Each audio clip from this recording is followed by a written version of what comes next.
So మీరు తారక్ గారు ఇష్టం అన్నారు కదా, ఉమ్.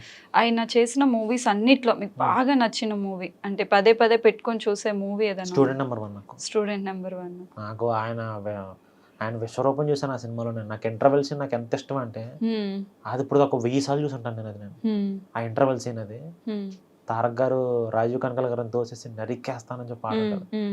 నువ్వు నీ గ్యాంగ్ పెద్ద రౌడీలు అనుకుంటున్నారా, నువ్వు రౌడీ అనుకుంటే నీకంటే పెద్ద రౌడీ. అస్సలు అది ఎలా ఉంటుందంటే సీను రాజమౌళి గారు ఎట్లా చేయించారంటే తారక్ గారితో అయ్యో బాబు అసలు గూస్ బంప్స్ అనమాట.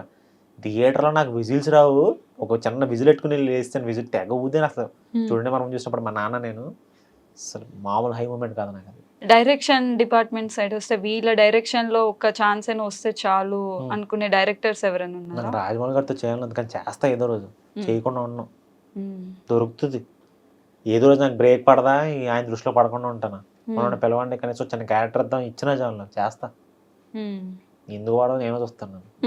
ఎన్ని సంవత్సరాలు వెయిట్ చేశాను కదా.